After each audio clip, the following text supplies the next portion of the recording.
వీధి కుక్కలకు సంబంధించి పెద్ద చర్చ నడుస్తున్నటువంటి నేపథ్యంలో స్లేట్ వ్యవస్థాపకులు సామాజికవేత్త అమర్నాథ్ వాసిరెడ్డి గారికి సంబంధించిన ఒక కథనం చూద్దాం. వీధి కుక్కల సంఖ్య విపరీతంగా పెరిగిపోయింది. ఇటీవల కాలంలో వీధి కుక్కల వల్ల మరణించిన వారెందరో. కార్లలో పయనించే వాళ్ళకి పెద్దగా సమస్య ఉండదు, కానీ కాలినడకపోయే వాళ్ళకి ద్విచక్ర వాహనదారులకి ప్రాణాంతకంగా పరిగణించాయి. చిన్నపిల్లల సంగతి అయితే చెప్పనక్కర్లేదు. ఈ పరిస్థితిలో వీధి కుక్కల పట్ల జనసామాన్యంలో విపరీతమైన వ్యతిరేకత వచ్చింది. కొంతమంది జంతు ప్రేమికులు తప్పించి జనసామాన్యం వీధి కుక్కల్ని తీసుకెళ్లి షెల్టర్ జోన్లు ఏర్పాటు చేయాలని సుప్రీంకోర్టు ఇచ్చిన తీర్పును స్వాగతించారు.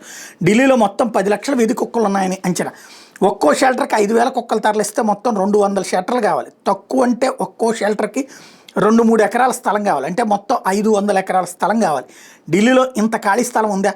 ఒక్కో కుక్కకు తిండికి నీళ్లకు ఆ షెల్టర్ మెయింటెనెన్స్కి కలిపి సగటున 50 రూపాయలు. అంటే 10 లక్షల కుక్కలకి రోజుకి 50 కోట్లు, నెలకి 1,500 కోట్లు, సంవత్సరానికి 18,000 కోట్లు.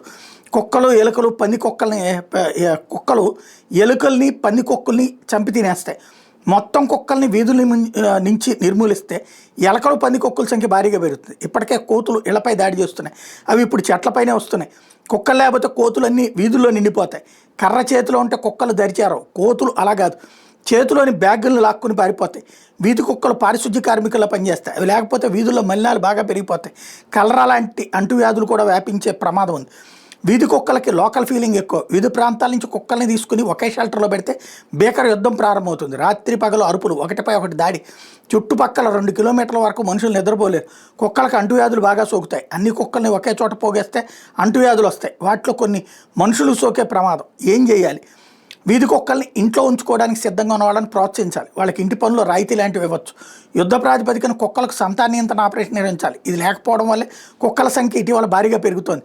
అల్ట్రాసోనిక్ డివైజులు పనిచేయవు, అంతా డూపు. సినిమాల్లో అయినట్టు సమస్యలు చిట్కాలతో పరిష్కారం కావు. ఎన్నో ఏళ్లుగా పరిష్కారం కాని సమస్య మరింత జట్లో. చాలామందికి అర్థం కాని ఒక సమస్య ఉంది. వీధి కుక్కలు రాత్రులు బాగా మురుగుతాయి. ఒక్కొక్కతో మొదలై 15 కుక్కలు అర్ధరాత్రి అపరాత్రి ఒక్కోసారి గంటల తరబడి మురుగుతాయి. దీనివల్ల నిద్ర బాగా డిస్టర్బ్ అవుతుంది. నిద్రలో ఉలిక్కిపడి లేచేవారు ఎందరో. ఇలా తరచూ నిద్ర డిస్టర్బ్ కావడం ఆరోగ్యానికి ప్రమాదకరం. మానసిక ఒత్తిడి, వ్యాకులత, గుండె జబ్బులు, ఇమ్యూనిటీ బలహీనపడేయడం లాంటి సమస్యలు వస్తాయి. ముందు నుయ్యి వెనక్గొయ్యి. మరేంటి పరిష్కారం అంటారా? చెప్పాను కదా, సమస్య జట్లం. తిరుపతిలో మా బంధువుల కుటుంబం ఆ వీధిలో ఒక కుక్క 6 పిల్లలకి జన్మించింది. వారంలో తల్లి చనిపోయింది. తల్లి లేని చిన్న కుక్క పిల్లలు. అమ్మాయి మా చెల్లి కజిన్ కూతురులా జాలిపడి ఇంటి వాకిట్లోకి తెచ్చి వాటికి పాలు పోసి రక్షించి ఇప్పుడు 6 కుక్కలు పెరిగి పెద్దాయి. గేటు దాటి బయటికి పోతే బతకలేవు. రాత్రులు వరుసపెట్టి వంతులు వేసుకుని అరుస్తాయి. దీనివల్ల మా చెల్లి కజిన్ ఆరోగ్యం బాగా దెబ్బతింటుంది. రాత్రి నిద్రలో ఉండదు. పగల డ్యూటీ ఎక్కడైనా తీసుకుని వదిలితే వాళ్ళు కుక్కలు కాదు మా చెల్లి బావమరిది బతకలేరు. ఆ మాట చెప్తే ఏడుస్తారు. పక్కింటి వాళ్ళతో గొడవ, పోలీసు కేసుల దాకా వెళ్ళింది. ఇది పరిస్థితి. తాజాగా వదలలేరు. ఇంట్లో ఉంటే నిద్రపడతాం, మనశ్శాంతి లేదు. సమస్యకు పరిష్కారం చెప్పలేక చేతులు ఎత్తేసానని చెప్తున్నారు. అది సర్వత్ర జేత్ అంటారు. చెన్నైలో ఫ్రెండ్ వాళ్ళ అమ్మాయికి 4 ఏళ్ల క్రితం పెళ్ళయింది. అల్లారు ముద్దుగా పెంచారు. చాలా సెన్సిటివ్, బాగా తెలివైంది. భర్త అట్లాంటి దొరికాడు. వీధిలో గాయపడిన పిల్లుల్ని తీసుకుని వెళ్ళి పెంచుకుంటున్నారు. ఇంట్లో ఇప్పుడు మొత్తం 18 పిల్లులు. ఒక పిల్లికి క్యాన్సర్, అది చచ్చిపోతుందని 3 రోజులుగా యోజంట నిద్రాహారాలు మానేశారు. వాళ్ళకి ఇల్లు ఎవరు చెన్నై శివర్లో ఎక్కడో ఒక అపార్ట్మెంట్ ఉందట. అక్కడ ఇట్లాంటి వాళ్ళకి ఇస్తారట. పిల్లుల కోసం అక్కడ ఇల్లు తీసుకున్నారు. పిల్లుల కోసం పిల్లల్ని కనకూడదు అని దంపతులు ఇద్దరు నిర్ణయించుకున్నారు. ఇది చెప్తూ మా ఫ్రెండ్ మొన్న చెన్నై పోయినప్పుడు బాధపడ్డాడు. నా కౌన్సిలింగ్ పనికిరాదని నాకు తెలుసు. ఇట్లాంటి జీవితంలో బ్యాలెన్స్ ముఖ్యమని చెప్తున్నాడు.